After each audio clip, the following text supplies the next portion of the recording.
God, I remember prank calls. They were so fun. Yeah. The Jerky Boys, that was a big... Yeah, they were kind of like the home run hitters, right? They monetized it. It was just so fun. You met with your friend, and you're like, let's just make calls. Yeah. Let's just see either people from the class or just like randos. Yeah, no, you know what my kids will do? And the younger ones, they'll take my phone or my wife's phone, and on the family chat, they'll speak for us. And it's so funny. Not bad. Is it them doing funny. their impression of you? No, it'll be kind of like just saying something random, like, why did you move this? And I'd be like, I didn't move that. And then I'd ask my wife, I'm like, I didn't move that. And she was like, that was Patrick. And I'm like, all right, I guess that is funny. It's funny. Yeah. Where you been and where you going? This is Ari's travel show, yeah. We're gonna talk about travel today. It's You Be Trippin, yeah. Hi, everybody. I'm trying to do announcer voice. Welcome to the You Be Trippin podcast. It's I'm your host, Ari, and every week I go someplace different with a guest who's been somewhere. It's the only podcast just recommended by the Turkish Hair Transplant Society of America. Oh, wow. Yeah, we just got there. that. You go. Yeah, thanks. Jim Gaffigan, dude, you're on my Mount Rushmore of traveling like comedians. Oh, well, thank you. Maybe number one. You were gone before anybody was gone. I effectively did international shows and never made a living. Whereas I think Bill Burr and Gabriel Iglesias and now Segura, they all make good money. Yeah. Whereas I was desired to make money, but I was much more interested in cultural thing and I love international cultures, but selfishly, I think it's good for writing. I mean, I think you and I have even talked about this. It's that perspective that you encounter in a different culture. Even if you're in the UK, you're like, oh my gosh, I guess it is weird that Americans do this. Yeah, it kind of shows your own shit. Yeah. Yeah, it's weird where you're like saying completely something else. Where you're like, oh, I do it oddly different. Why do I do it different? Yeah, and it's and you really kind of are you have to embrace the American identity. The reality. That dog's like a comedian, really kind of needy. Really, it's like, come on, man. Why right when we started? That's so cute. You have to embrace. Yeah. Yeah, I mean, it was always cool. I was seeing you, and then you started selling tickets internationally too, which is I mean, but nothing like Burr in London can really sell some tickets, but I was kind of, and I think we would cross paths, or I'd see you be going to your Budapest, and I was just in Budapest, and I was also some of it is I would be with my family. Different kind of trip. Justifying so the cost imbalance, if you're a one person band, you could make a living, but if you're traveling with 5 kids, you're bleeding money. Yeah, I won't even bring an opener out there. Yeah, I'd be like, no way. Yeah. Also, it's a chance to be alone, which is nice. But yeah, you're Irish, so yeah, yeah, you got a family. It's and I don't like groups, but I've got a family, but that's all right. Tax deductible though. You make that whole trip tax It's deductible. all good. I was talking to Morrissey about it last week, and we were just talking about how it's just it's really afforded us a way to see everything. Oh, absolutely. They cover the flights. They tell you where to stay. Yeah. And then you go ahead from there. Yeah. And you're jet lagged, so you half the time you're jet lagged, so you wander around the city, and you kind of, and it forces you, at least for me, it forces me to do some research. Oh. I've often, I'll do, because when I did the Pale Tourist, where I did shows, on Canada, I did Spain, I did Asia, and then I did one on Florida just because Florida's so unique. We need one on them. I did these little chunks. So like I did 35 minutes on Florida, 30 minutes on China, not China, Asia. Whoa. And then In those places or just back Yeah. home? Whoa. and so yeah, it was really, but that self-assignment, some of that was prompted because my boys were learning Mandarin, so we went over to China a couple What? times. Yeah.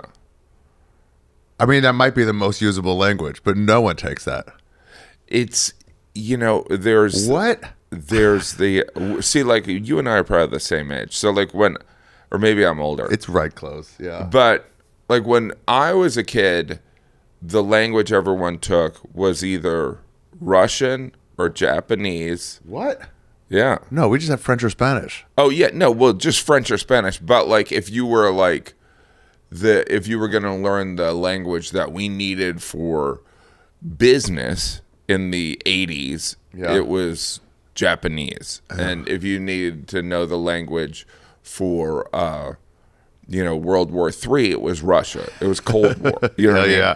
And so I didn't do either of them, but there were kids that did do that. I do remember that period where like, listen, it could go two different ways. We Yes. should just learn some Russian so we could be of service Yes. to maybe our new overlords. Yes, and it's like Red Dawn, that movie. It's like, look, they might come over and take, And so, whereas like in the aughts or the 2000s, everyone's like, we gotta learn Arabic. You know what I mean? Oh yeah, they were So- gonna like outbreed us. And now it's like their Mandarin is going to be the biggest the Chinese are going to have the biggest economy eventually. Yeah, yeah. But But where are we going today?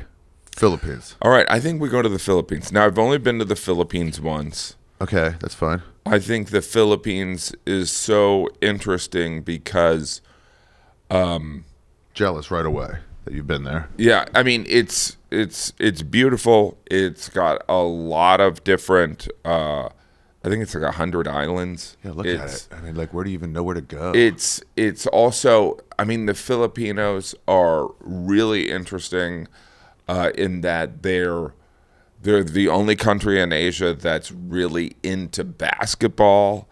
They're really they were a Spanish colony. They're really attached to their Spanish identity.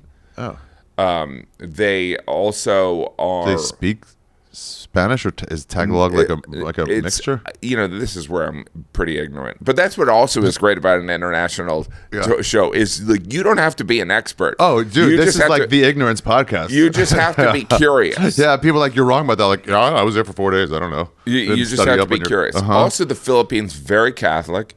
And similar to Ireland, their big export is their people. So you go, obviously there's a lot of Filipinos in America. There's a lot of Filipinos in Canada. There's a lot of Filipinos in Australia. There's a lot of Filipinos throughout the Middle East. Like literally Wow, people. really? Yeah, people go. So there is that element. But I think it's a part of Asia that was colonial, it's Catholic. They're very different from the other Asian cultures in that what they're interested in. They're also Southeast Asian, so the women are beautiful. Do you know what I mean? Yeah. And What's the range on Filipino women? That's always the range that nobody talks about. Like, oh, like Persians Yeah. are so pretty. I'm like, keep looking. no, yeah, They no. go Well, both there is ways. something. I mean, that's like. There is something about like the first time you go to Sweden, you're like, oh my gosh, Sweden, it's going to be unbelievable. But they're not all beautiful Swedes. Yeah, you know what I mean? right. And it's also the Philippines. There's pretty severe poverty. Oh, really? So yeah, it's very much kind of you go to a resort or you stay in a nice hotel. Like it's kind of and so when you would do a show. Like I only did one show in Manila, and In Manila, damn, that was the place everyone was like, get in, get out as fast as possible. well, that's what. But I mean, I think that the Filipinos are so nice, and similar to the Japanese. I think they have an affection for American culture. Oh. But what I thought was so interesting, so it's like I did a show. Now it just sounds like the trout. You should just call this the Travel Brag Podcast. That's what it comes down to a lot too. You want to tell people about stuff, and they're like, you think you're better than me? I'm like, no, I'm just excited. No, but like I did. Like, have you done a show in Taiwan? There's I love the cultural element. So before you do a show, and both times I did shows in Taiwan, they would do a ceremony for the ancestors where they would put food out. Do you know about this? No. Yeah. So like in Taiwan, there is this ceremony for ancestors, and before the show, they're like, and it's all very, it's not like, oh, crazy person. It has an attachment to, it's kind of an old cultural phenomenon, but it's present. It's kind of a form of good luck and respect.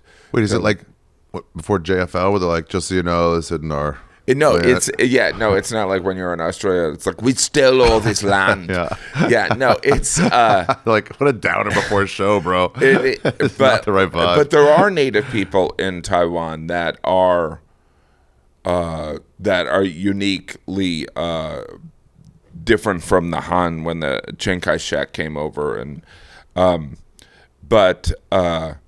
so like in the Philippines, because it's a Catholic country, and because, as you know, when you do these international shows, I love the international comedy community because they're all in it for the right reason. Like, being an English-speaking comedian, whether it be in Paris or Athens, is not a logical thing. Yeah. It's kind of like being a comedian in the 90s. It's like, it doesn't make sense. Dude, they have there's nothing to get, so there's no competition. Yes. Like in the Hong Kong scene, it was like, we're all just like, hey, good callback. Yeah. Way to go. Yeah. You did one. Yeah. And so they're like, I teach English, but at the Philippines, some of it is like, I try to, do a little bit of studying the history and the culture. Okay. Guys. Ow. Oh, did I really just spit nuts into my eye? You try to run a professional thing. Guys, it's a streaming wars. My special on Netflix and Jim Gaffigan's special on Hulu. His is hilarious. Mine is Netflix is a joke. Both really dumb things. Whichever guy came up with both of them, they're sticking with it. They're not backing off it. Hilarious is sticking, and Netflix is a joke is sticking. Both are dumb. Both are really dumb.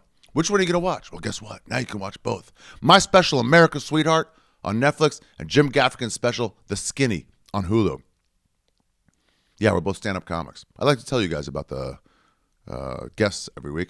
Jim Gaffigan is one of the best comics of all time, and I don't say that lightly. You might take him for granted. You might take him lightly, but you shouldn't. God, why eat a bunch of lightly salted almonds with sea salt right before you record a promo? This makes no sense. Guys, I'm on the road. Yeah, that's right. I'm touring off my America's Sweetheart. All new material. All new material. Yeah, this is a different hour completely, if you're wondering. I'm going to be in Nashville, San Antonio, Tampa, Denver, Schaumburg, Atlanta, Portland, San Jose, Orlando, Dania Beach, Seattle, Vancouver, Calgary, Edmonton, and Anchorage. This is all right now until the beginning of April, and then Anchorage is June. That's my last gig until 2027 that you can come see me at. You can pay to see me at. I'm taking some time off. Go to AriShaffir.com right now for tickets. You can also get my Stay Positive shirt. You can get my Feidelberg shirt. I only made 30 of the Feidelberg RIP shirts. Yoni Feidelberg, true legend. Have you seen the special? If you haven't seen it, if you haven't watched it, you will not get that joke, but if you do, you will. Jim Gaffigan, all of his tour tickets are at JimGaffigan.com. He's going to be in Durham, Birmingham, New Orleans, Memphis, Albuquerque, Minneapolis, Lexington, Owensboro, Knoxville, Chattanooga. He's never home. Toledo, Columbus, Charlotte, San Diego, Phoenix, Lincoln, Vancouver, April 4th and 5th. I'm going to be there April 5th. Go see him April 4th. Come see me April 5th. I'll be in a way smaller place. Milwaukee, Cleveland, Greenville, North Charleston, Cincinnati, Las Vegas, and Mashantucket. He's also doing all different material from the special. Guys, obviously, if you haven't gotten there right yet, depends when this drop is going in, we barely talk about the Philippines. I'm letting you know right now, sometimes real travelers like Jim Gaffigan, they go all over the place. It's hard to lock him in. Sam Talent was the same way. His episode's coming soon about France. He's going to do another one about Tokyo. But it's like, I just want to tell you about travel in general, and it's all over the place. That's why this one was called The Philippines, sort of. Anyway, now that I told you that, let's get back to the episode. By the way, I also have a Patreon you can subscribe to. New episodes 3 times a month, patreon.com/You Be Trippin. And I got tons of new merch available on my website, arishafir.com. Grinders, vinyls. I will sign the vinyls anytime you bring them to a live show. Just tell a door guy or a staff member you have one, and I will sign it. That's it. Let's get back to the Philippines, sort of, with Jim Gaffigan. So it was unique in the Philippines because my wife has, they have cousins and nephews that are Filipino. Okay. And so, and it's not kind of like distant cousins, like they're pretty close cousins. And so we went and visited a family that,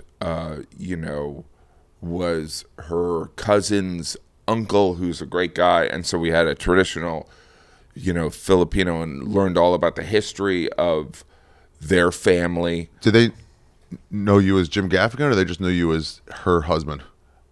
I don't know. I think a little bit. Like these are kind of, I think there's a little bit of, there's an upper class in the Philippines. These are upper class people. So they probably have a greater, they're more worldly. Yeah. Do you know what I mean? So like, I think in the 1900s, this family, but like, of course, it's an amazing story where the great grandfather was, like a bricklayer, and he just amassed a fortune, right?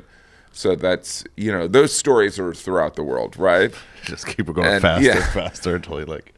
Yeah. And so, so we did that. We visited family. We did, and then we went to, and of course I should know all these names. We went to this beautiful resort that cost like a nickel. And it was just unbelievable. Like, the Filipinos love to eat, so like their breakfast buffet. What was it? What kind of food? Gosh, I can't even remember some of it. But like but of course, all this stuff, I'm acquiring information, right? So they have a lot of pork there, huh? Yes, they love. So like all of Asia, they will do.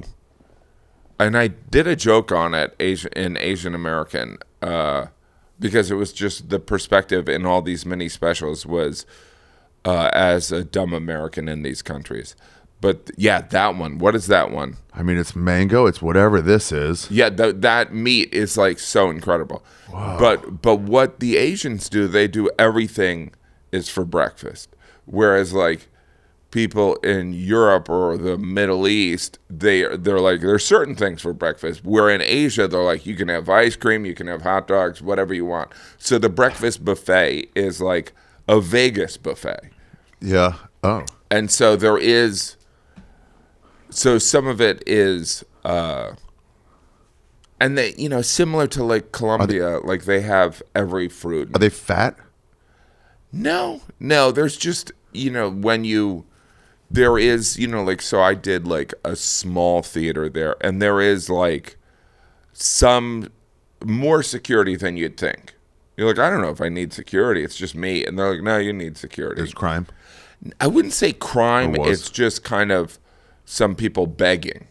Oh. You know what I mean? So like, I've never done a show in India. I've heard that like India is amazing, but like I've heard that's what you encounter. It's not that anyone's rude or aggressive. It's just kind of like getting in the building. I just got back from Cuba with Bobby Kelly. Wow. Yeah, and he was like, he saw a kid like, and he started giving money like, buddy, it's a mistake.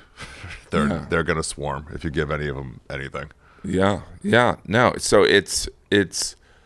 But like, I thought the most interesting thing about the Philippines was before the show. So there's this community, right? And the Philippines, they obviously do it in Tagalog or whatever. Now they're like, comics? They're comics. Oh. They perform in the native language, which the name I'm confusing with the version of Girl Scout cookies that I like.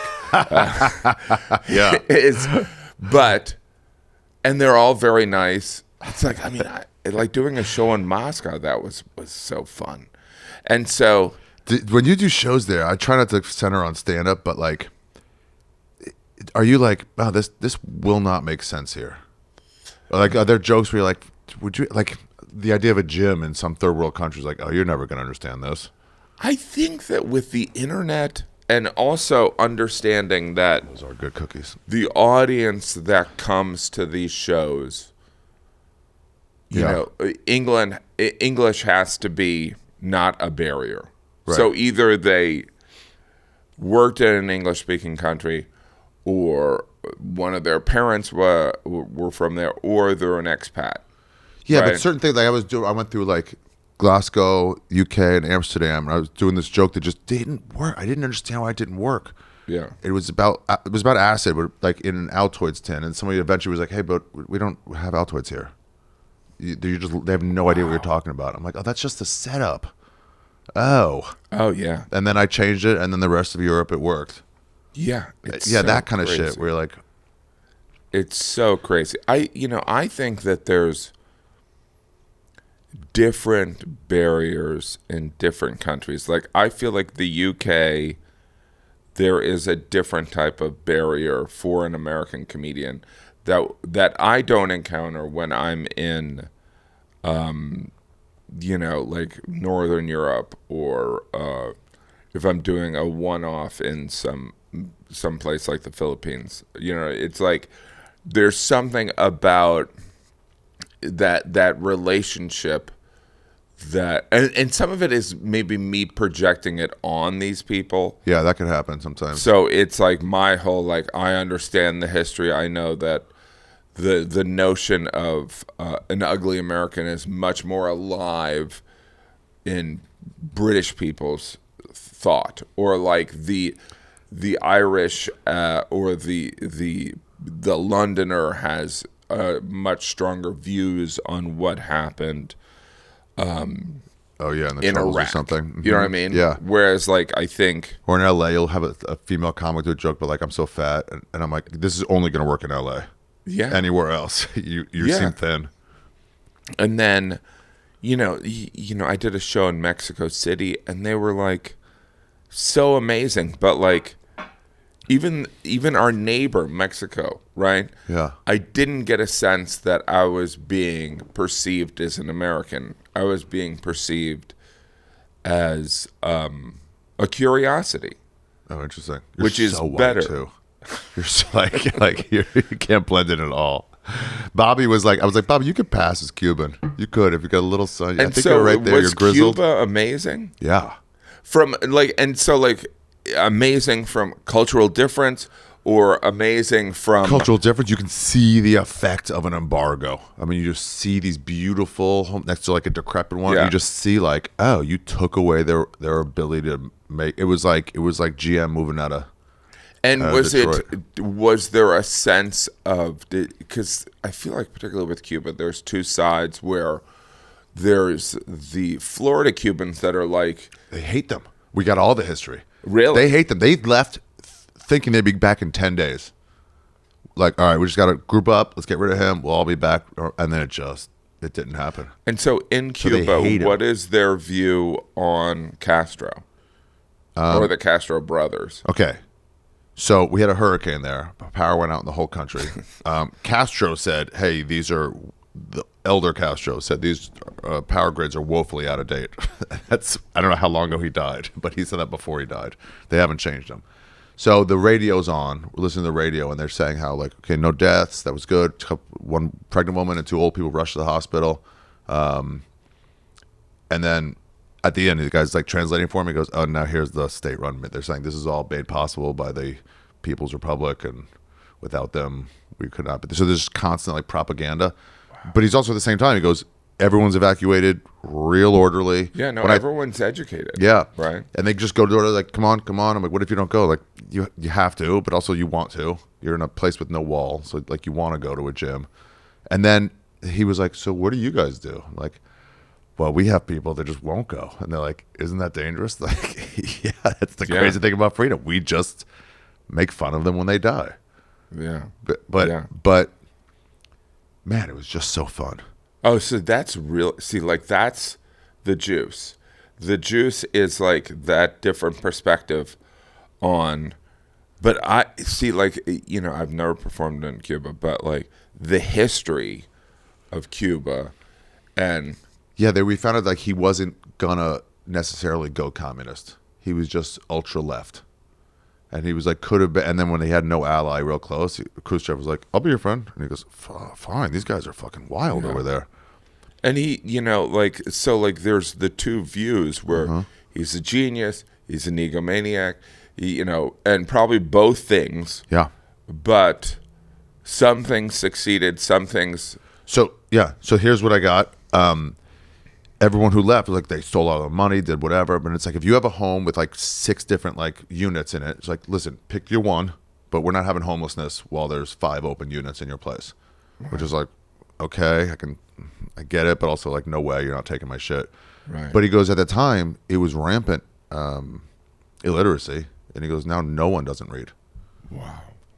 But they didn't get a fair shake. They didn't get a real fair try at making that work. They couldn't do trade with anybody. Really? Because So- I feel like there was always like people, you could fly from Canada and you could go from Spain. And some of it wasn't Castro always kind of inserting himself in, Angola and Nicaragua. And they don't talk. All those guys would kind of talk Yeah, and meet and up. so, yeah. but some of it is, I'm ignorant on some of this, so much of it. And then we were lied to in high school. We were propagandized what we don't even know on lots of things. Absolutely. In Vietnam, they were like, they call it the American War. I'm like, no, oh, right. It wouldn't be called that. So they're like, yeah, we just got done with France. You guys came in 7 years later. It wasn't, Hi, everybody. Today's episode of You Be Trippin is brought to you by Sheath Underwear. It's the #1 brand of underwear for hiking, and I go hiking, you guys. I love getting out there in nature. I'm in a spot I've never been to before. I lived in Los Angeles for 12 years. I never got up here. I came to visit a bunch of times. How did I never get here before? And you know what got me here? Sheath Underwear. Yeah, it was designed by a colonel in the army, Robert Patton. I think he was responsible for killing Gaddafi. I think he dragged him out of his hole and beat him to death with a Hello Kitty keychain that he got in Japan when he was there scouting for Nagasaki and Hiroshima. I myself am not a colonel, but I am a staff sergeant. That's right, everybody. I make puns. I'm Ari Shaffir. When I go hiking, I look no further than Sheath Underwear. I'm not joking. It helps separate your balls from your shaft and your taint so that you don't get the chafing next to your leg. I'm not joking. Robert, bro, for real, I have this Guatemala episode coming. I use your Sheath Underwear doing this crazy hike in a city near Lake Atitlan. And you sent me, I'll go into it. But like, guys, I don't pay for Sheath. I'll just be honest with you. I'm not going to lie. But I do wear them. When it comes down between that and some boxers, I just like the boxer briefs. That's my #1 chip. Also, though, no, the bamboo shirts are great for skiing. But I'm not talking about that right now. I'm just talking about the shaft-hugging Sheath Underwear. Dude, ad read champ. Clearly. Who else? Let me know who else goes to this length. No one. But, dude, for real, in Guatemala, it's like straight uphill through this like favela in this small town. I got pictures. And Sheath Underwear got me there. Guys, if you go to sheath.com right now, you can get 20% off your order. That's right. Sheath.com. If you use the promo code Ari, you get 20% off your order. I'm Ari Shaffir, and I wouldn't lie to you. Go crazy places with Sheath. Hi, guys. Today's episode of You Be Trippin is brought to you by mudwater.com. Guys, you ever get the doldrum? The 3 o'clock blues? Where you just can't do it anymore. Where you just like, what's the point of it all? Caffeine's not working. Nothing's working. And you just want to throw it all away. You just want to throw it all away. I don't mean doing anything bad. I mean going to your boss's office and take a shit on the desk. That's what America's all about. Taking a shit on your boss's desk to let him know you're not part of this life anymore. You're going to go do your own thing for a while, but you don't have the energy to do it. Well, that's where Mudwater comes in. It has quadriceps. Do you know what those are?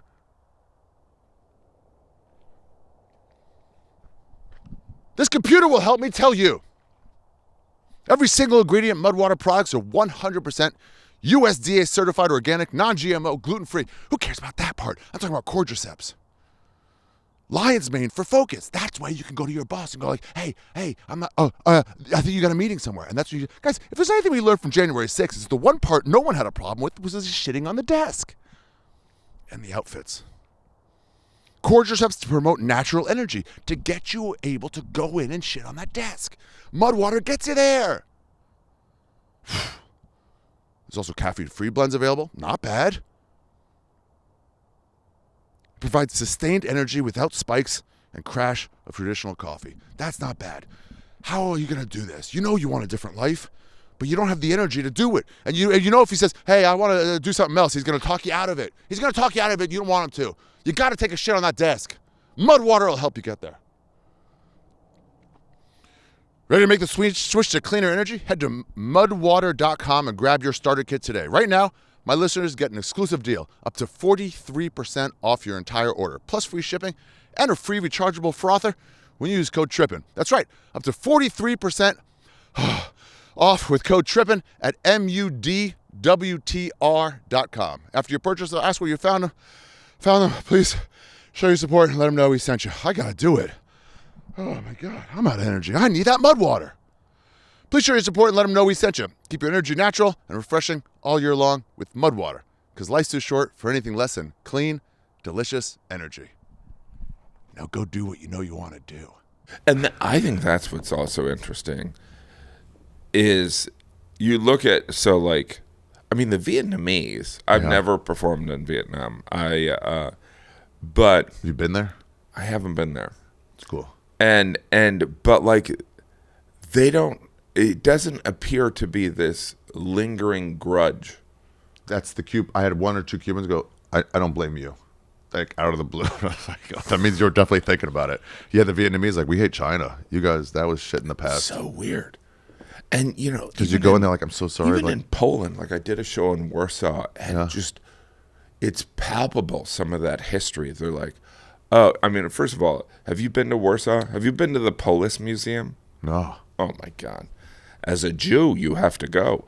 No, but the Polish Museum in Warsaw is this museum all about the history of Jewish people in Poland. Okay. So at the start of World War II, 1 in 6 Polish residents was Jewish. Whoa. Now there's like maybe 200,000 out of 30 million. So you have to understand, obviously, we're not talking about people all being killed. We're talking about people leaving. Running, yeah. And so, and Poland's this amorphous thing where, you know, the borders have kind of shifted so many times, right? Yeah. But that Polish museum, unbelievable. Because they, you know, there's Austria, Hungary, empire kind of stuff, but like the significant. What is it about? It's just about Jews there? How like they would escape some pogroms in Russia and go there, and they would escape. But like obviously, imagine finally getting out, and it was like, what? Who's a German? Yeah, and it's like also the you know, the Poland is the blood fields, right? So it's in some ways fighting for the breadbasket of Ukraine, and but it's like also that buffer that Russia always wanted, because it is strategically, like I know anything about military, strategically an issue protecting themselves from Germany, because of course Napoleon invaded through Poland and Hitler. So it's like, but the Russians really fucked over the Polish. And by the way, Warsaw completely destroyed. You know, so when the Germans left, they would just blow things up. Just to fuck it up? Just to be like, you know, as a last fuck you. And the two things. One, when the Russians and the Polish liberation movement were allies.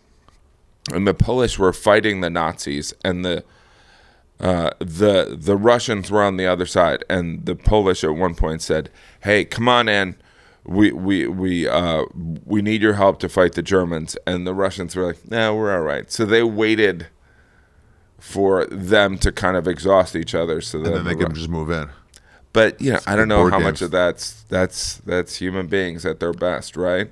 Yeah, I mean that's when he split up Berlin. Yeah, it was just like both sides like, oh, we want that. It was like, wait, I thought you guys were helping defeat the Nazis. Yeah. Like, no, we didn't give a shit. So, but what? So, all right. So there's, but Poland. Look at So this. at Warsaw, Russia right here. they literally rebuilt Warsaw based on photographs Really? because it Try was to recreate. all destroyed, and they recreated it based on photos. Wow. And also, I Wow. love a pierogi. And so, Just went to- but Warsaw is. I'm surprised if you've done the Baltics, you wouldn't do Warsaw on the way. Well, I just did Eastern Europe for the first time, Romania and Slovenia, and I only want to go there from now on. Wow. It's so fucking wild. I mean, They're nuts. yeah. No, I did a movie in Bulgaria. That's really interesting. Like a nice hotel, and they have a strip club in the basement. And you're like, What? yeah. That's great. That's Do you know what I mean? great. But like some of it is hearing stories about Romania. But I think Romania's. I mean, I haven't performed there, but I definitely want to go there. It's wild. And Slovenia too. I stopped and was like, hey, how many of you guys remember before it was Slovenia? And it was like half the crowd was like, yeah, me. And I'm like, what a new place. Yeah, yeah. They're just nuts. We left. We got to get back to the Philippines. But we left where I performed in Slovenia. But Romania was so wild. The underground scene is all like post-punk instead of like EDM. I mean, isn't that so amazing how like Northern Europe is into like metal? Yeah. Yeah. And in Japan, I heard super bluegrass.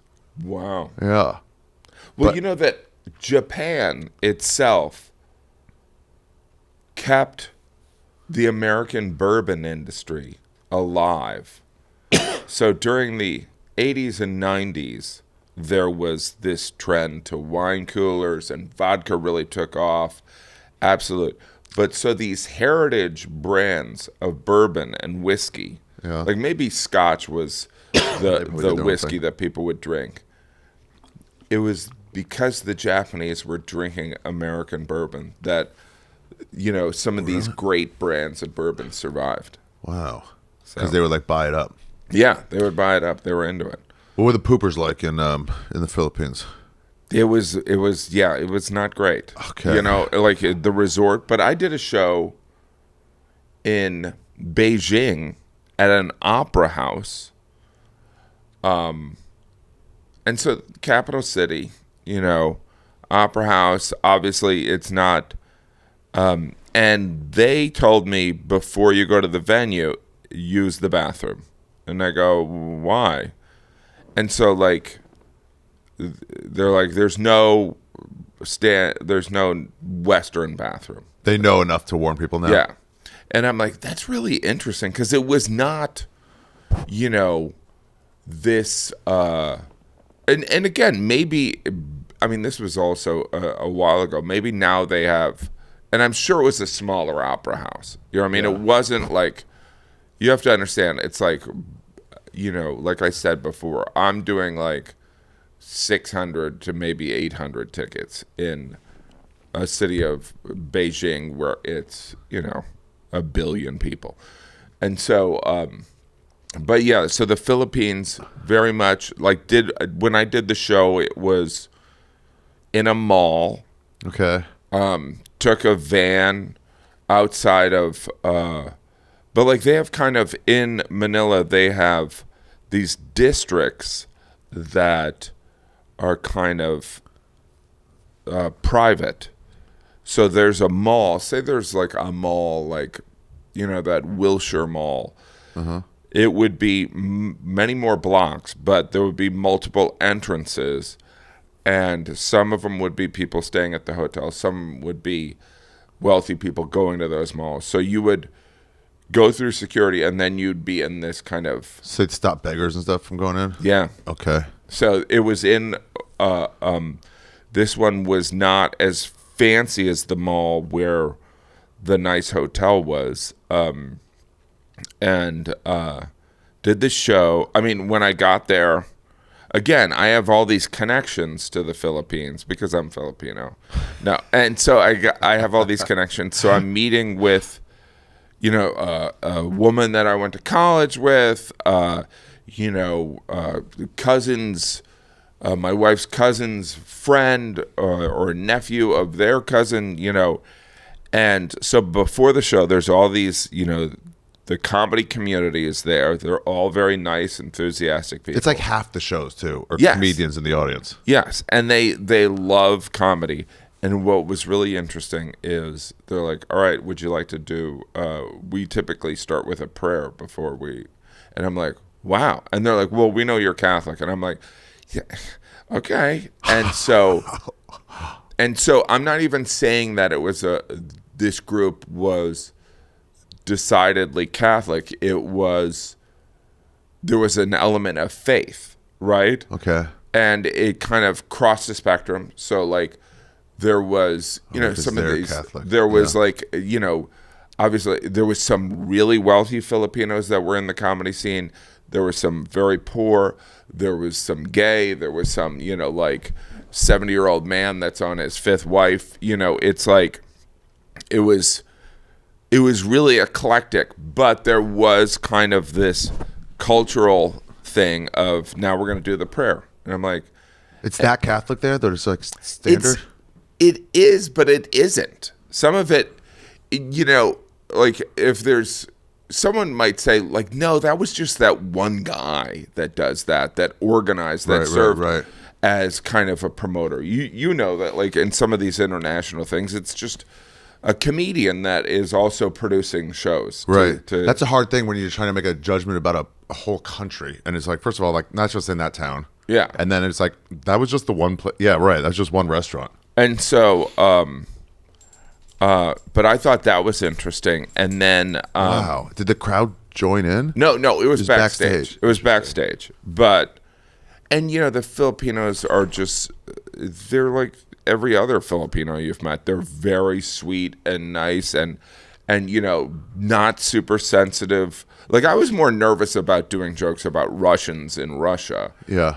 Where I was like, because there's cultural things about, like I remember just because when I was in Moscow, when I was around Red Square, there were similar to Elmo in Times Square or like Dora. Their version of it. There would be people dressed like Stalin.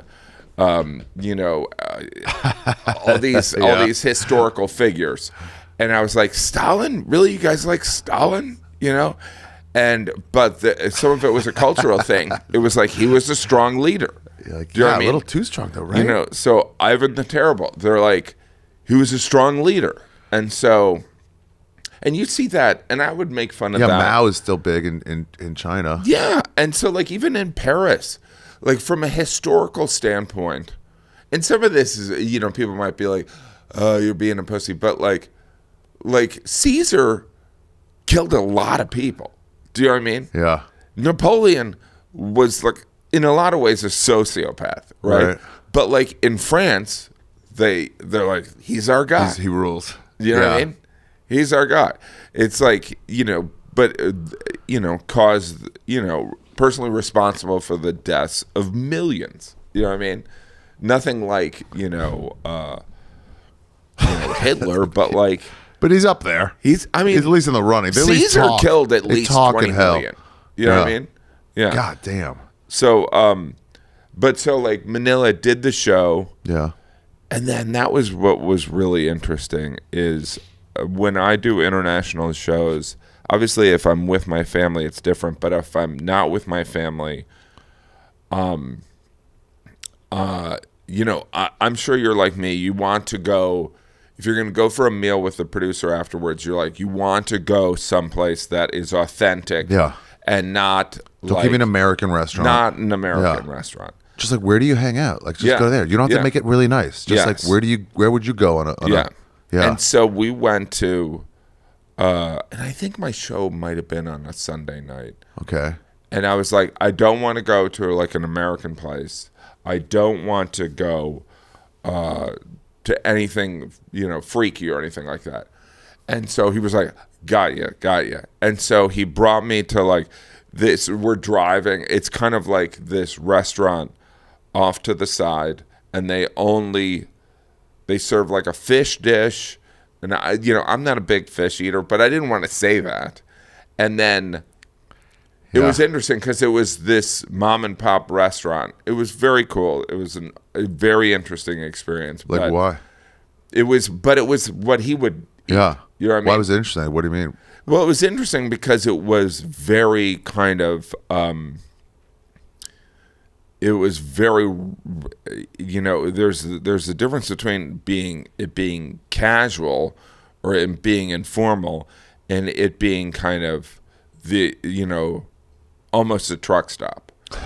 So it was like, I'm from Indiana. So like I've eaten at truck stops and it's like, that the person that's the chef, like last week was in jail. You know what I mean? Like cooking is like the job that we can put Gilbert back there and no one has to look at him. And but it was really interesting. But then there's also, it was, in a way, it was like there was part of me, it's like, oh, I probably should have gone. I should have said, oh, I wish we had done more of a weird, in some of the Yeah, but like you ever go to sketches. Chicago and they give you Malorts and you're like, you guys drink this? And they're like, no. Yeah. None of us drink it. But Yeah. we make tourists drink it because it's our But thing. I also, and some of it is, that's why I had that group of specials called The Pale Tourist, is like, I do love being, some of it is like, I look like a tourist. Yeah. I mean, that's got to free you a little bit. Where Yeah. you're not even trying to blend in. No, well, You're 6 foot, one? Yeah. Like super white. Yeah, no, like when I did a show in Taiwan, I had been in Asia with my family, and then a college friend of mine who's from Taiwan, and she brought me to like this, it was like a converted mine that had become a mall that was pretty much only the Taiwanese would go to, right? Or the Taiwanese. And so walking around there, people were just like, what's going on? And this is Taiwan. They've seen white people, but like they're like, not in this area. Isn't that fun? I love it. Oh my God. You just like stop traffic just from your like, you feel like Tom Cruise. Yeah. No, it's very Did you get that in Manila and the Philippines? I mean, I would say that it's more of, You got to go rural. yeah, and so some of it is, I think with the Philippines, there is a class system. So like among whereas like when I did a show in Bogota, I didn't feel like I needed security. You know what I mean? Bogota. Yeah. Damn, That you'd was expect it there. That was like a rock club. But again, those are people coming to the show. It's like, do they speak English? Because, I don't speak any Spanish. And are they, but like that was fun. That I was all ready to do a South American tour.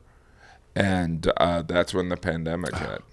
Yeah, Got to get back to it. I was in Bogota. I think it's an untapped market, even for English speakers. Like, it's the internet, so they're like being exposed to this stuff. Oh my! Well, I feel like And you have India. 80 specials in the backlog where if they're looking at special, they're like, oh, Have you done? I want to do India, and that's where I'm jealous of some of these.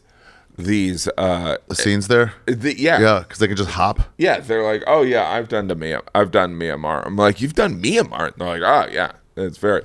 But they're kind of in their 20s and kind of in a nomadic stage in their life. My friend from Hong Kong, he was in the scene there, and he went to Seoul to do a show, Korea, and he was like a very dry, slow, Stephen Wright style. Yeah. And they went to Seoul, but they just hadn't ever seen that. And so he performed, and then they go, you just changed the game. Really? Yeah. And he goes, no, I didn't. I'm just Canadian. I taped a special. What? Where? In Seoul. What?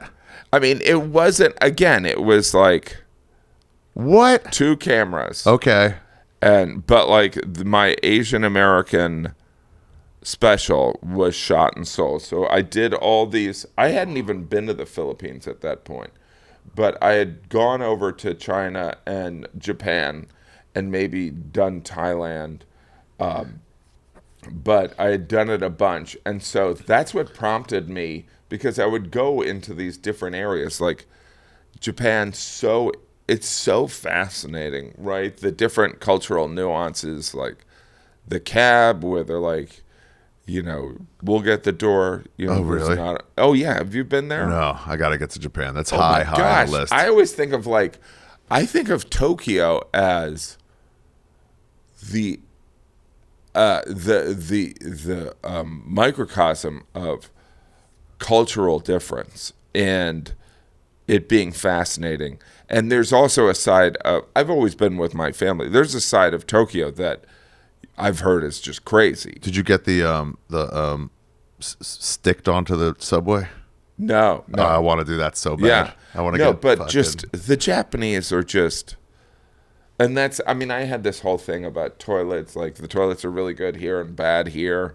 How do you do the poopers? How do you do the squat toilets? I haven't done it. You've never done one. Well, good for you for getting out of it. Maybe I have, because I did a long time ago when I went to, the first time I was exposed to it was in Istanbul. Exposed is the right term for that. And it was kind of insane, but I was always kind of in a position where I was staying at a nice hotel. Yeah. So, but like if I was out on a tour or whatever, That's when it Istanbul gets is you. very fascinating. That's when it gets where you're like, no, I'm fine. And then you're like, I'm walking around. And then like your stomach's like, it's time. Yeah. No, like if, Yeah. I mean, when you're in Seoul, it's like, I've never eaten so much. Like there's all these cultures are just, like people always think of like, oh, Americans, we eat a lot. I'm like, there's a lot of cultures where they're just putting food away. Also, you're on vacation. So Yeah. like you want to try everything. Yeah. Are you, I mean, it's almost sad now that you've lost weight or you really can't do probably what you did before. No, it's all good. It's all good. And some of it is the appetite suppression stuff, it wears off. So like by the end of a week, or like if we're heading into Thanksgiving, if you want to have a good Thanksgiving meal, you just don't do the shot the week Oh, before. interesting. Yeah. Interesting. So, That's how weed is.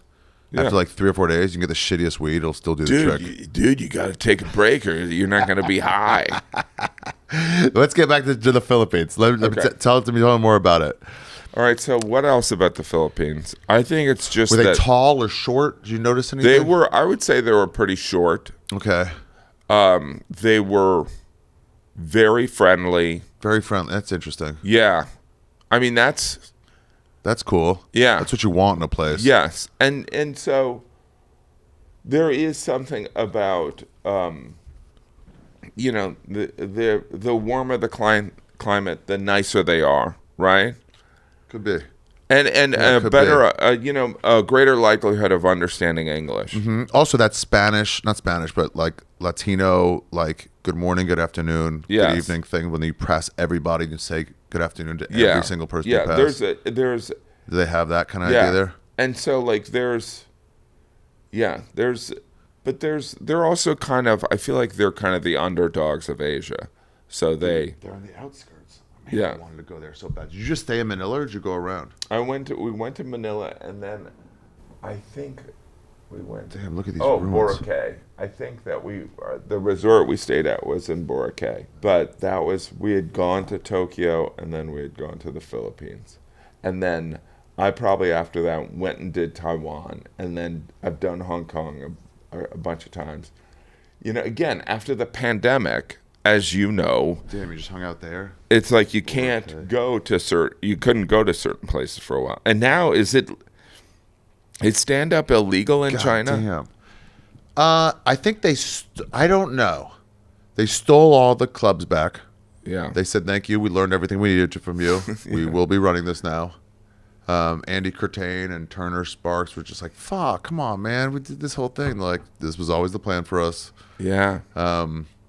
It was cool to have gone. Yeah. I'm interested in these like cities that are like temporary. Like, Yoshi? No. He went to Kabul during the occupation. Oh yeah, no. Oh yeah, Yoshi. Yeah. Okay, yeah. That city doesn't exist anymore. Or like Germany occupied Paris. That's a temporary time. That city doesn't exist anymore. The city's there, but it's a different thing. Well, I feel like Myanmar is supposedly a little bit weird. It's like a weird destination. Hearing from I've been there. the English-speaking, Was there for a communities. month. Was it interesting? Yeah. This guy who brought me to Thailand was living there. He was an architect, comic, but he was living there. So he gave me a couple tips and then go from there. But it's like army run. Yeah. So it's usually fine, but there's certain places like you can't, no foreigners in this town. You can't sleep here. You just pass through. And we're like, but we missed the last bus. And they're like, well, you can't sleep here, so I don't know. I mean, it's so interesting, like just geopolitically, like then it just gets right into, the chaos of Bangladesh. Have you been to Bangladesh? No, I haven't been anywhere there. Myanmar's as far as one. It's also interesting where like a border will be like poverty doing fine, depending on like Thailand made a real effort to like embrace tourism, right? Yeah. Their old king. And so, the like, history of here's Thailand terrible, is really Chiang interesting. Mai's great. Thailand also the only country that was never a colony. Of anybody. Yeah. Really? What? The king was constantly in negotiation. I think there was a time when the French were thinking of taking it over, but they were kind of allies, so they didn't really have Wow. to deal with it. And I think, and as you said, they embraced tourism. Wow. Now, Afghanistan, you done a show there? Have you done No, but Pakistan? this guy's asked me to go. This guy who runs a media corporation there, Saad Mosani. He's like, no, I'm bringing you out, buddy. Like, you got to see this place. But I haven't even. I've done Israel. Iran I haven't, is yeah. gorgeous. Everything I've Wow. heard, just gorgeous, except for like a couple towns. He's done Israel. That's Yeah. great. That's like no. Here's what Tokyo is to me. Tell me what other cities are like that. Where it's like there's bustling cities. Yangon is one of them. Just a bustling big city. But there's certain cities where like it's got its own vibe. New Orleans, Tokyo, Paris, maybe New York. But Chicago's also just like it's cool, but it's just a city. Yeah, I mean, I'm from the Midwest, so Yeah. I have a different association with it. Yeah. I feel like Bangkok. Bangkok. Not that I've ever, but like the amount of Buddha stuff there is. I remember my kids are like, "How many Buddha statues?" Yeah. So my joke about Thailand is like, it's like the food is so amazing, but how about one less peanut sauce and one more street sign? You know what I mean? Because it is, culturally they have so many layers of things, but there is an inefficiency to the bureaucracy, right? Yeah. It's so spread out. It's so hard to get around there. And then South Africa is really interesting, right? Why? I mean, there's the history is so young in some ways. So the apartheid museum is across from the venue, Whoa. and it's It's weird to go in there and have somebody go, I'm in that picture. it's like so that you go in and then you go through the apartheid experience, and then at the end they tell you if you're black or white. So it's like crazy shit. You know what I Wait. mean? Is this a joke? No. Wait, you what? get well, because it is by chance what you're born, right? What? And so there's certain, like you in Portland, Maine, you can get there's a Titanic museum. When you have kids, you do some of this stuff. Yeah, but the apartheid. Me and Morrissey went to the Heineken experience. Yeah. But like this doesn't seem like that at all. Yeah, no, there is like in South Africa. There's Wait, what do they tell you to do with that apartheid Oh, experience? they go through all of it, and it's so fascinating because we lived through some of it, right? And there's You remember it? Like it's ending. still they're still processing it, right? Yeah. But that was a couple Christmases ago, so it's been a while. And then some of the cities are, there's, Cape Town is like in I think it feels kind of like Sydney, whereas Johannesburg is like a city. You know what I mean? Oh, interesting. What do you mean? Wait. Well, like Johannesburg, it's like that's where it's like it can get dicey, Yeah. It's interesting to like some of the tours. You would go on a tour through, like the shanty towns. It's very interesting, and so you're like, but some of it is like I love history, and I had my kids, so I wanted them to learn about this stuff. Medellin has that too. Like you go up in the hills and like see what it is. Yeah. But they're like, get out before. Like, they're like you can stay for a little bit, but then you gotta just take the tram back down and Like- get out of here. Like Prague, outside of Prague, there's the Terezín Museum. Have you been there? Mm-mm. I'm probably mispronouncing it.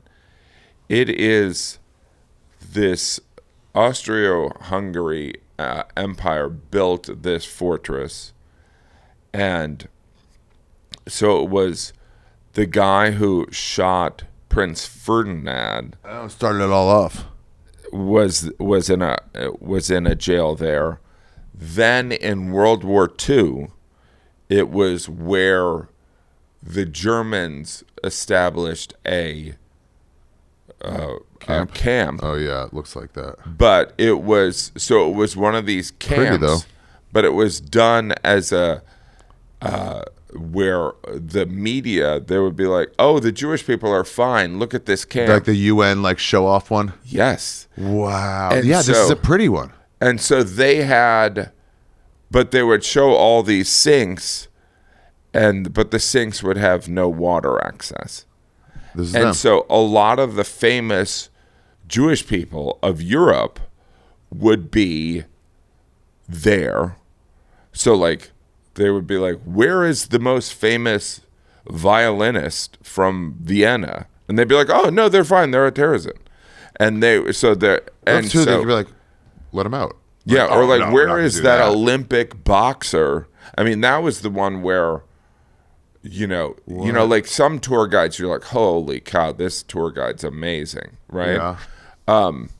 But so after World War II, the Czechoslovakian government just used it as army barracks. So like it wasn't even, and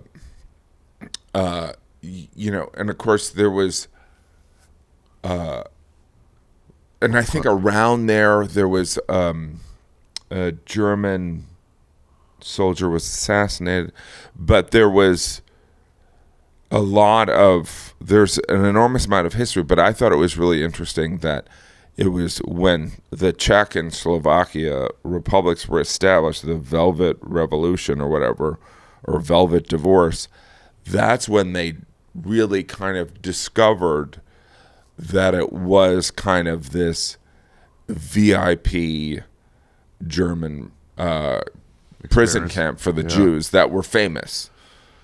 Yeah, and if they asked any of them, like, yeah, I mean, they wouldn't have known about. But it wasn't Bergen-Belsen. good. Right. Do you know what I mean? So like at the end of the war, but it was, some of the stories are pretty amazing because some of the kids there would have art classes by a preeminent painter from Antwerp. You know what I mean? Oh wow, So, that's pretty interesting. yeah. What else should we talk about in the Philippines? Philippines. Yeah, we've done not a great job of the Philippines, No, but but it's actually it's- been really interesting. But I can tell, like, we gotta give somebody, if somebody's about to go there, what would you tell them, like, to do or to bring or to not bring or to Well, whatever? I think we didn't do it. We didn't have enough time, but there's like an Alpine area, kind of like a woodland, higher hills area in the Philippines that, obviously the Philippines is very tropical, but like there is, I think, a place that the wealthy in Manila go to, this cooler climate mountainous area during the summer when it's super hot. Dahilian? Maybe. Maybe. Damn. They kind of even like mime it. Do you ever go back to a place that you've gone to internationally and you're like, oh yeah, I knew that, but I forgot about it. Yeah. So yeah, like it barely entered your mind. yeah, so then like like in Hungary there is a certain drink that they drink, and I remember sampling it, but I don't remember the name. So Yeah, but when I go yeah. back there, I'm like, oh yeah. Oh, that one. And yeah, then that one. You're like, oh give yeah, me I one have of a those. joke on that, but I discovered it after I Yeah. did my show. Yeah. So Yeah, you get a lot of that. Or you're like, what was that breakfast called? Like, I don't know. Yeah. You would have had to ask me right then. I mean, Bogota, they have hot chocolate for breakfast. Sorry. The dog, Yeah. right? Yeah. But jeez, how is the fruit and stuff there? Because that's Great. tropical. Great. Yeah, that's I the mean- number one thing I'll tell anybody whenever they're going, like pretty much from here to here, is just like stop at every fruit stand.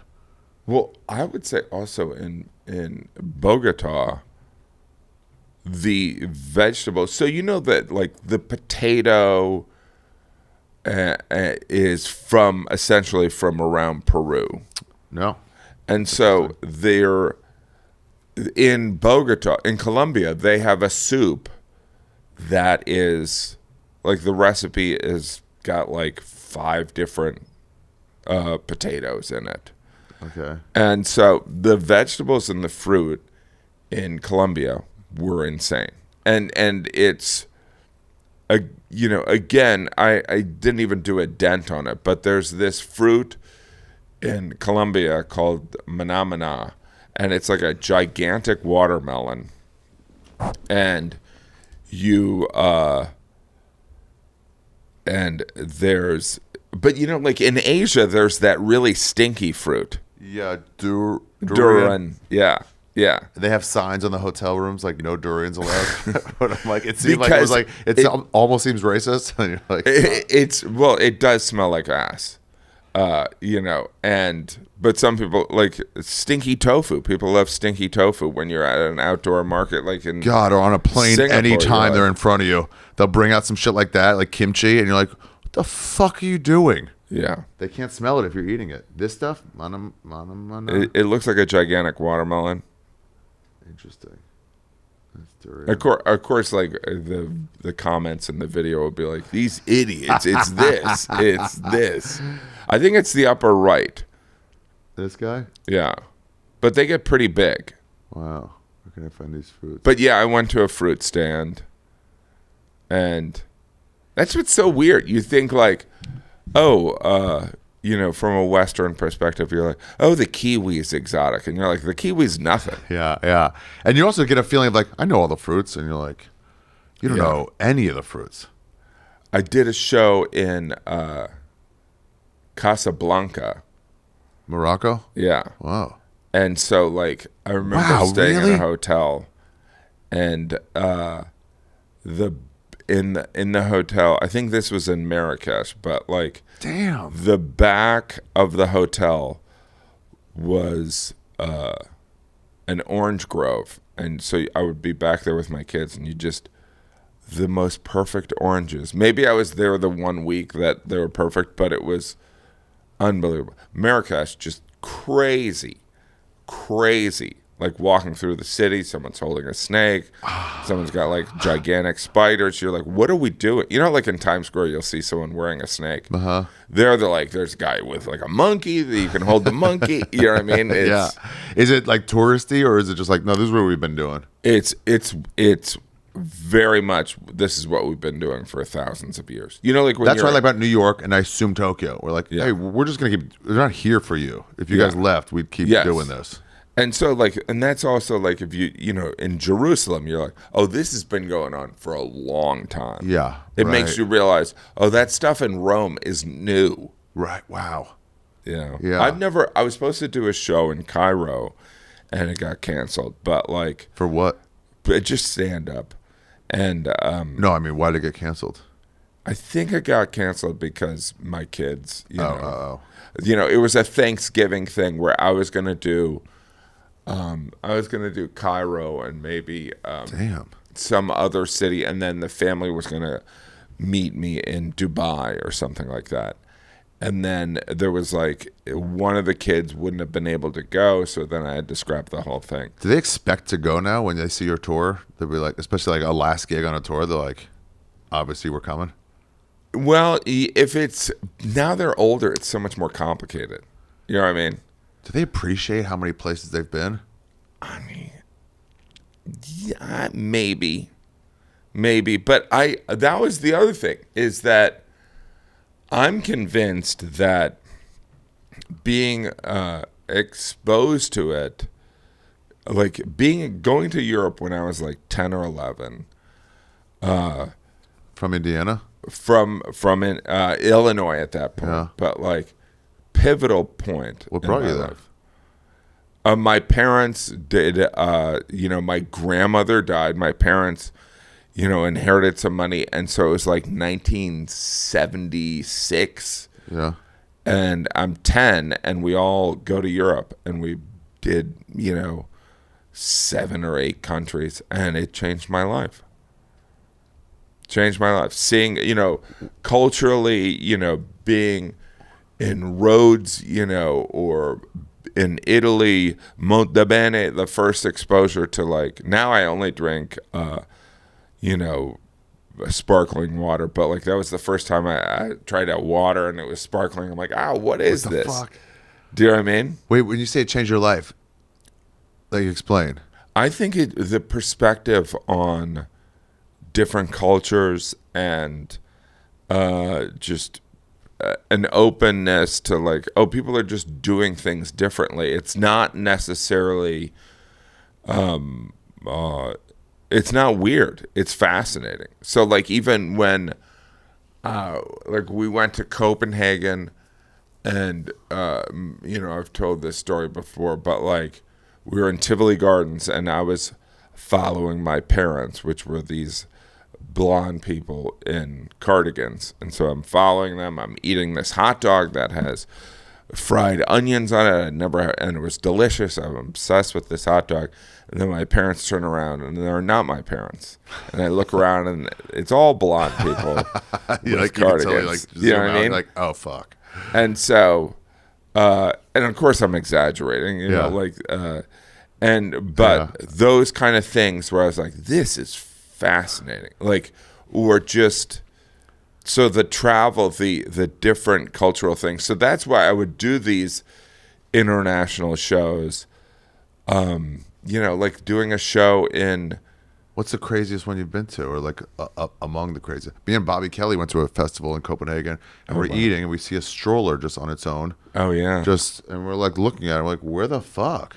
Yeah. And then we asked the guy, it was like, hey, there's like a baby. Yeah. And then he goes, yeah, I don't know, it's somebody's. Yeah. Like, yeah, but there was was just someone in a thing. store. They'll just like leave the baby outside, so it doesn't break anything. There was a big thing in New York because I think a woman got in trouble. She was Danish, and she did that. This is probably in the 90s. It's just like, but who would steal a baby? Like, oh, we live in a different place than you. Yeah. So many people would steal a baby. When we got her, we have all these locals. We're like, don't leave it out. Like, they'll just grab it. Don't even tie it up nearby you. They'll grab it. And I'm like, what? They're just going to grab dogs? Yeah. But I'm trying to think of the weirdest place. I mean, I don't know. Because I think do you get like, when they're like, okay, we got a gig in wherever in Mongolia, Batan. No. So like, by the way, Andy Curtin, there is like a show there. There is. Rhodes has been there. Tom Rhodes has been there, right? You know Andy? Did he bring you there? Yeah. Andy brought me to Moscow. Wow. So. Yeah. So like if they said, "Hey, we got a gig for you there," are you immediately like, "Ooh, how can I make this work with my schedule?" Or I wanted, some of it is the balancing act of how do I rationalize it, and does it work with my family? Mm-hmm. So like, I'm trying to think of like, maybe it's Oman or something like that. Yeah. Where it's just it would just be fascinating, right? Like, I mean, there's some Central Asian countries that would be really fascinating. All these I really want to go to, Tajikistan, and like I'm sure some of them are like super safe, and some of them like, no way can you go there. And I don't know the difference. Yeah, I mean, the Armenians as a culture are so fascinating. I'd love to go to Armenia. There must be, from what I know about them, no dents in any cars there. Really? Well, some of it is like, there's always one in LA. Like, I can knock that out for you for $50. And I'm like, all right. No, like but like Kazakhstan or Mongolia, it's where's Armenia? And also all the people in China live here, right? I've never been to. Is this Armenia? Oh, there's Armenia. You've never been to what? Yeah. What's all this? Where there's not even cities on the map. What is all that? Yeah. Are we just not aware of them, or is it just like wasteland? I don't know. I have no idea. And we know there's all mountains here, right? Yeah. So, yeah. Where do you want? But like, I think Andy, people go and do those. There's cities with like 20 million people. That's what they said when we did a show in Suzhou. Yeah. near Shanghai. Yeah. And they're like, no, it's like a sleepy. They know that like the sleepy neighborhood of Shanghai. There's only like 10 million people here. It was like crazy, so and they did it feel like that. like It felt sleepy. it did. Yeah, but I'm like, this is a top 3 city in America. Yeah. So crazy. Yeah, it's weird because you want to escape some of the touristy stuff, but you also, well, at least I like some of the comfort of the touristy It's a stuff. balance, huh? Yeah. It's a real balance because you're like, I want it set up, but only for me. Yeah. Yeah, I want to be able to, like when I was in Warsaw, I definitely want to get a pierogi, but I also, it would be great if I could have an English version of the menu. You know what I mean? Yeah, exactly. Or have someone to explain it. Have you done like Bogota was great because I think I hired a tour guide, so he really explained all the stuff. Like you should go to Bogota. Like they have their own, so they throw these weights at and explode things. It's so what? weird. I mean, it's who does that? in Colombia. They have like there's unique sports in different cultures, and so like there's. In the Medellin, they have the arepas that are in Bogota, which are different from the ones that are in Medellin. And supposedly Medellin is like unbelievable. So, Yeah, they have. It's in Spain too. They're like, I want paella. They're like in Barcelona. They're like, we don't. You need a Madrid restaurant. I mean, I did a whole special on Spain. Wow. And so, and I thought that Portugal was really interesting. Like the contrast between the the Portuguese, they have this tradition of these sad songs. Do you know about that? Soledad. Damn, you've been everywhere. And so like it goes back to the Portuguese travelers, the explorers. They were such a seafaring kind of people that people would be gone. So there was this romantic notion of all these. And so women will come into a restaurant and sing in Portuguese these beautiful sad songs. And the contrast of that with Spain with like da da da da. And you're like, this is so weird. But like Spain is such a different, the different cultures, every kind of like Madrid versus Barcelona or and also Valencia. neighborhood to neighborhood. If you tell me what New York was and you're like, oh, bright lights everywhere, I'm like, oh, that's not my neighborhood. That's a different. Yeah. That's a part of town you shouldn't be at. I just remembered your joke of when you get off the subway and you're like, why is everyone walking so? Oh no, I'm in Times Square. Yeah. It's just like what a different vibe. Yeah. And if you were a tourist, you'd have no idea that that's not what New York is. And Tokyo is totally like that. Depending, every neighborhood, but it's just gigantic city. God, it's like 5 different cities at least, and that's so like, and within those 5 different cities, there's 100 neighborhoods. Wow. So where do you want to go? Where's like calling you for like a while? I mean, some of it is just the traveling, but I think These places. yeah. I mean, I would love to do South America. I haven't, done, some of those, the native experiences of the historical stuff. Like I can't remember in Peru. Now I sound like I'm stoned. You gonna do ayahuasca? No, I've never done ayahuasca. Have you done that? I'm Yeah. sure you Do you have. have any interest? Do you have any interest in it? Did you invent ayahuasca? Ayahuasca was the first name. They said it couldn't take off. It's a misspelling. Do you have any interest in something like that? I mean, I'm not opposed to it if there was some certain safe scenario. But I'm sure that you're like, it's totally safe. I don't really know. I've only done it once. I couldn't speak to everything. Did it make you become religious? No, but it like cleaned you out. Wow. It just cleaned you out. Wow. Yeah, I'm not like. Yeah, I all the comedy fights. I'm just like not interested in anymore. So there's the ayahuasca and the cold plunge. I feel like those Those have should go a together. similar rise, right? Yeah, right around kale also. Yeah. All right. Well, before we go, I usually ask people like if they have any travel tips, either in general or like if you go to a place, make sure to bring that. Like actually, anyone going to China, bring a little packet of tissue paper. Yeah. I'm trying to think of what. Some people say pack light. I would say the. I mean, you're unique with you've been at places with your family quite a lot. I don't know how do you navigate that. I think some of it is. I think there's. Don't be afraid to travel alone. I mean, I do you know what I mean? Yeah. I think that's. But then again, I come from an era of. This is before I was married. I would go to movies by myself. Do you know what I mean? Like I kind of, and the traveling. Granted, I'm doing a show, and I'm also going to contradict myself. Like a city like Paris, alone. I think that's weird. I mean, from my experience, it was weird. But, like, if you love history and cultures, it's, like, I had a fine time in Bogota. I didn't go out and party, but, like... Yeah, but if you liked history, you go to, like, Rome. You could do all this shit by yourself. Yeah. And then, you know what's so good being by yourself? Where you're, like, you're walking, and you're like, oh, I'm getting a little hungry. I'm stopping here. There's no committee. Yes. And then if you sit down, you're like, actually, I don't want to. You get up and go. It's just, and, you know, it's I've so definitely... free. Like, when I was in Beijing... probably the third or fourth time.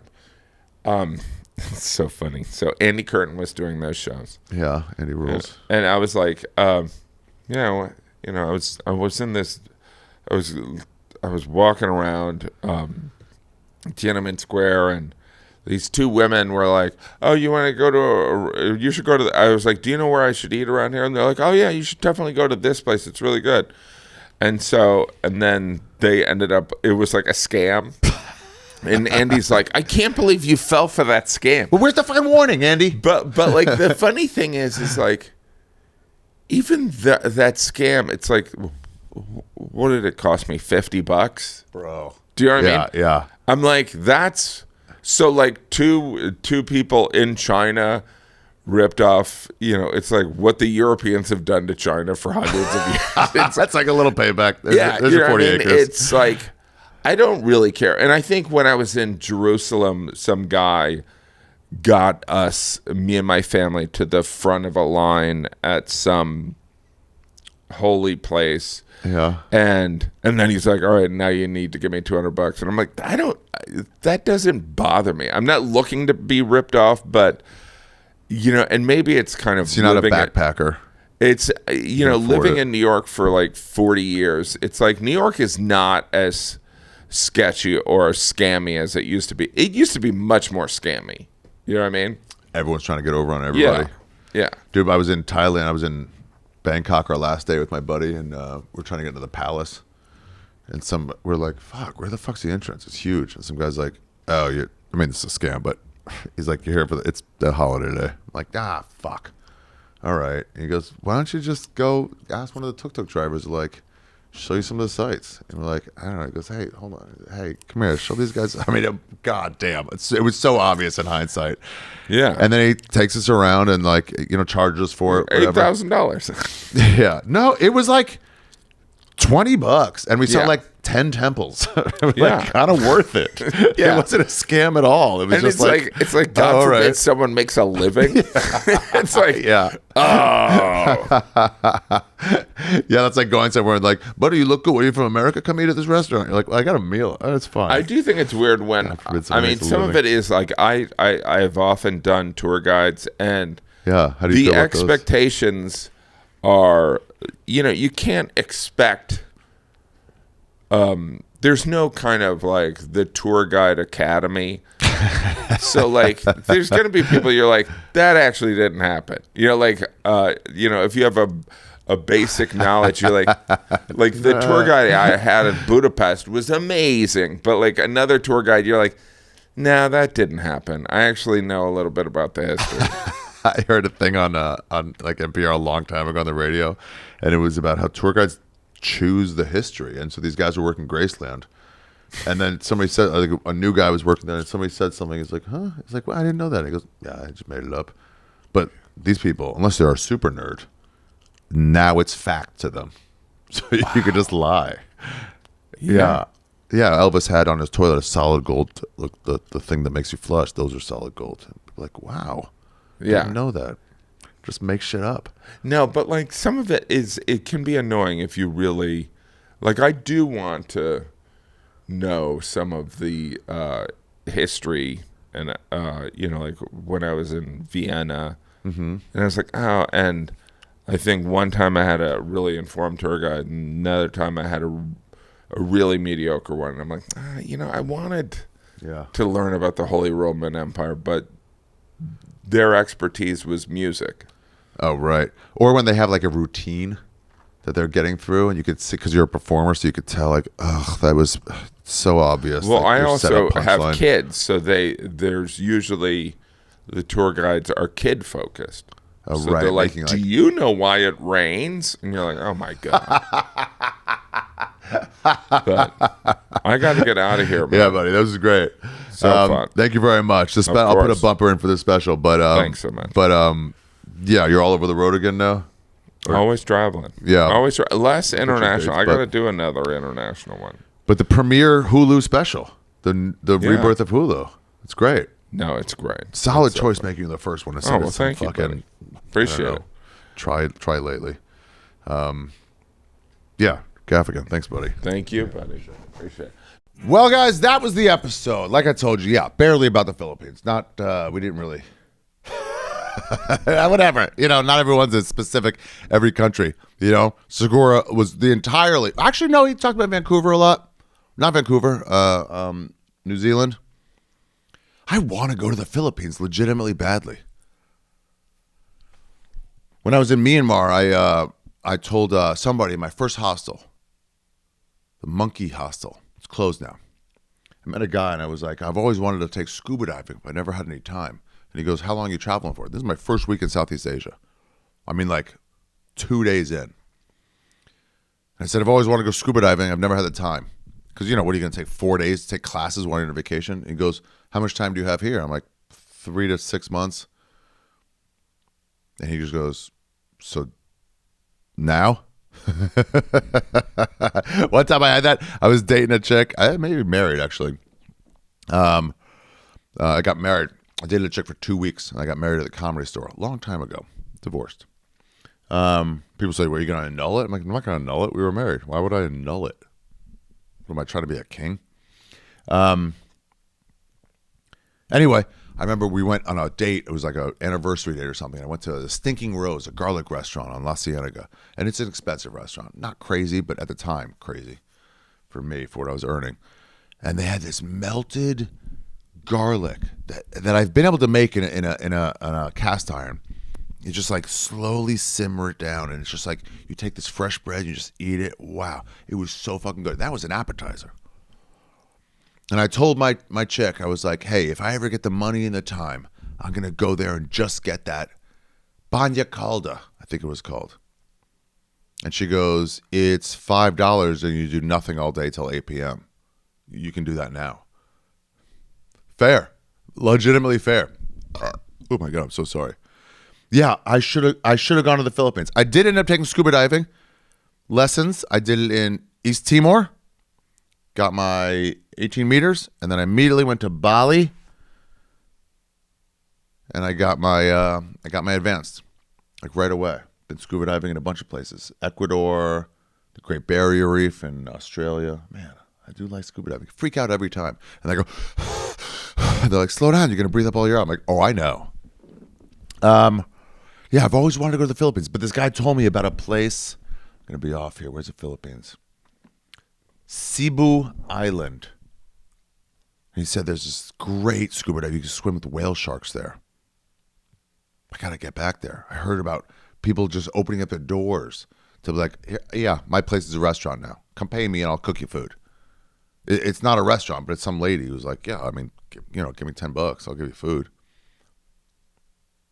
It seems really interesting. Also, the fact that they just said, hey, anyone caught with drugs, I'm going to hang you.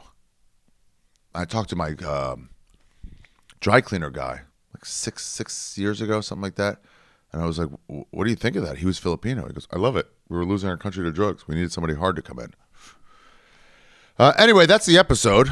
Where do you guys want to go? Why don't you leave in the comments? Also, as always, leave in the comments on YouTube who you want to see on this podcast. I get good ideas from you guys. Sam Talent has been recorded. I don't know what I'm going to do next week. I do know this episode was produced by Your Mom's House Network and is edited by Alan Caffey. I got our new, if you don't know what this is, Japanese yen. Che Dorena came in and we did a Tokyo episode. But I have another, no, not Tokyo actually. He just was in Tokyo for like a day. Did a Japan episode. I do have a Tokyo episode coming. Maybe I should do that next week. That was recorded in Romania. We should do a remote, huh? Guys, what do you think? Who's next week? I don't know. We've got one coming with for Afghanistan, first week of March. Got a lot of good ones coming. Maybe China. Maybe we'll do China with Hamilton Morris. I don't know what next week is. I don't know. I would like to tell you about my tour dates. I'm on the road now. Some of these gigs are with Adrian Appalucci. Nashville is. San Antonio is with Ari Matti. And then I got Tampa, Denver. That's a greatest hits week. So I'm going to need you guys at some point to start leaving in the comments my favorite bits that I've ever done. Less so much from America's Sweetheart, but from all of them. That'll be a fun week. I'll take suggestions at the door, too. Maybe we'll write on pieces of paper and stuff. Denver, Schaumburg, Atlanta, Portland, San Jose, Orlando, Dania Beach. And then in April, we got Seattle at the Moore. That's a big one. Vancouver, first show sold out. We added a second show. Calgary and Edmonton, both of those first shows are sold out. Added second ones. And then ending June 18th in Anchorage, Alaska. Guys, if you have a postcard you'd like to send to the Patreon from somewhere in the world, not from America, please send it to You Be Trippin, 151 First Avenue, number 49, New York, New York, 10003. I also have, to help me pay for this last special that I did not pay for with the Netflix money because they are making over $1 million a second and could not pay me my budget for my special. Buy yourself a Stay Positive shirt. Buy yourself a R.A.P. Feidelberg shirt. I'm also going to put on there Go For a Hike shirts. She'll be up soon. Pre-orders are right now, which is what we all should do. Anytime you get mad, angry, hope you guys got the message from America's Sweetheart. Go outside. Go for a hike. Clear your head. Leave the phone in the car. You don't need it. Get lost. Get lost. Don't go right before sunset. Go in the morning and get lost. Find your way. Bring enough water. That's it. That's all my advice. Adrian will be with me on some of those gigs. Colin Tyrrell will be with me in Denver. Jim Gaffigan's, all of his tour dates are at jimgaffigan.com. Durham, Birmingham, New Orleans, Memphis, Albuquerque, Minneapolis, Lexington, Owensboro, Knoxville, Chattanooga, Toledo, Columbus, Charlotte, San Diego, Phoenix, Lincoln, Vancouver, Milwaukee, Cleveland, Greenville, North Charleston, Cincinnati, Las Vegas, and Mashantucket. You can also see a special on Hulu.com right now, The Skinny. Both of us are doing an all-new hour of material. It's not new. It's different than our specials. Yeah, I've been working on this hour for quite some time. Some of these bits are 5, 6, 7 years old. Don't worry about that. Actually having a lot of fun. And that's it, guys. Yeah, please subscribe wherever you're listening or watching. Leave a comment for the algo. And that's it. Also, we have a Instagram page, You Be Trippin Pod. That's it. Patreon. Yeah, we're doing it all. All right, everybody. Until next week. Wait. Palam, everybody. Yeah, that sounds wrong. Bye.